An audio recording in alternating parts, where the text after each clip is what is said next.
Welcome to Wildlife Acoustics. The Songmeter Mini Bat ships with a single ultrasonic microphone. It is possible to connect a second acoustic microphone. This provides the capability for both triggered ultrasonic recording and scheduled acoustic recording.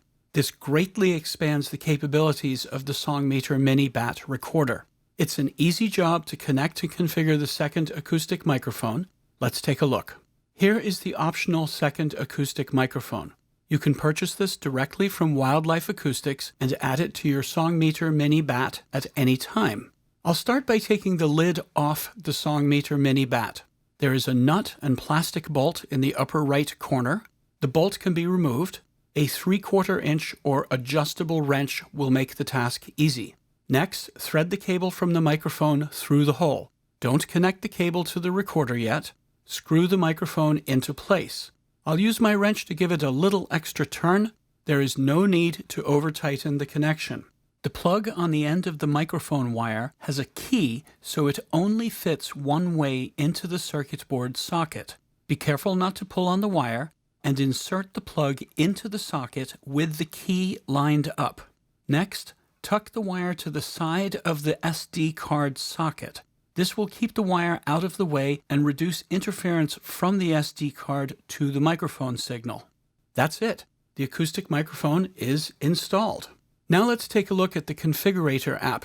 I'll turn the Songmeter Mini Bat on, and the Configurator app senses the Bluetooth beacon coming from the recorder. I'll tap the status icon, and this gives me a real-time update from the Songmeter Mini Bat recorder.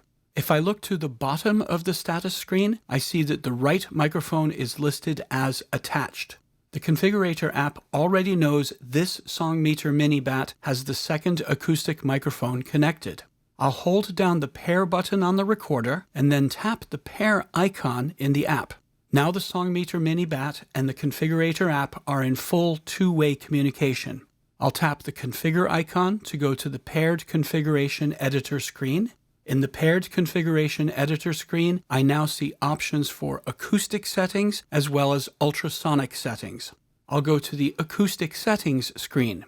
Because the ultrasonic and acoustic microphones record at different sample rates, there are separate sample rate settings for each microphone. So here I see the settings for sample rate, maximum recording length, and right channel gain. The acoustic microphone is the right channel.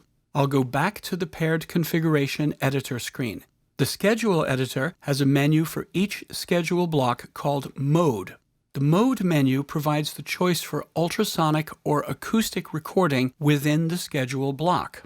The Songmeter Mini Bat cannot record with both the ultrasonic and acoustic microphones at the same time, but it can alternate between the microphones by setting multiple schedule blocks accordingly. It is possible to program schedule blocks which overlap. If that happens, the acoustic recording schedule will override the ultrasonic recording schedule. If an ultrasonic schedule block is configured, the Songmeter Mini Bat uses triggered recording. If an acoustic schedule block is configured, the Songmeter Mini Bat uses continuous scheduled recording. I've set up an example schedule that uses both microphones. The first schedule block is programmed to record with the acoustic microphone from 1 hour after sunrise to 1 hour before sunset. I've got the duty cycle set for 10 minutes on and 10 minutes off. This will give me 6 10-minute recordings each hour.